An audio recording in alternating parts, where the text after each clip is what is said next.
Mischa Aznavour, née du troisième mariage de Charles Aznavour avec la Suédoise Ulla Torssell, a abordé sans tabou la question sensible de l'héritage de son légendaire père qui aurait eu 100 ans ce 22 mai.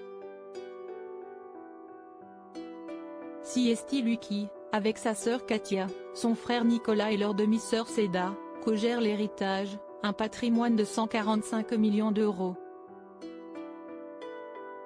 Ce 22 mai 2024, Charles Aznavour aurait fêté ses 100 ans.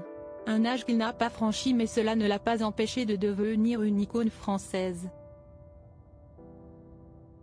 Son souvenir est toujours présent dans les esprits depuis sa disparition le 1er octobre 2018 à l'âge de 94 ans, et ses héritiers sont là pour faire perdurer sa mémoire. Une famille qui a réussi à ne pas s'écharper autour de la question de l'héritage. Mischa Aznavour, son fils né de l'union du chanteur avec la Suédoise Ulla Torssell, s'était confié à ce propos dans les pages du magazine Gala en 2023. Charles Aznavour, marié à 3 reprises, a fondé une grande famille de 5 enfants. De son union en 1946 avec Micheline Rugel-Fromentin, il a eu une fille, Patricia, dite Seda en 1947. D'une relation extra-conjugale avec une danseuse de cabaret, Arlette Bordet, née Patrick Bordet en 1951 qu'il reconnaîtra 9 ans plus tard, il est décédé à 25 ans. Le 28 octobre 1955, il épouse Evelyne Plessis avec laquelle il n'aura pas d'enfant. De son union, le 11 janvier 1967, avec la Suédoise Ulla Torssell, sont nés Katia en 1969, Mischa en 1971 et enfin Nicolas en 1977. Dans Gala, Mischa Aznavour expliquait alors ne pas avoir été désigné pour gérer l'héritage, notamment artistique, tout se décide en commun. Nicolas reçoit les demandes en tout genre.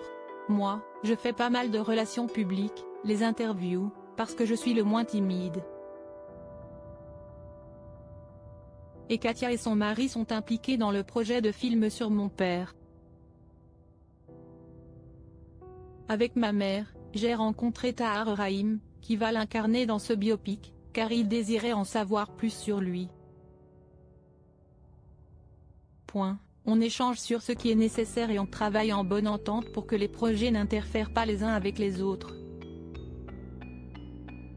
La famille Aznavour a dû gérer les propriétés de la star après sa disparition et notamment la propriété de Mouriès, en Provence, qui a été vendue. Cela a été près de 30 ans de la vie de mon père, mais ce n'est pas un endroit qu'on a trop connu. En même temps, j'aurais bien gardé Mouriès pour y faire le musée Aznavour. Parce que, Erevan, Siesti un peu comme la tombe de Johnny à Saint-Barth, Siesti trop loin pour les fans.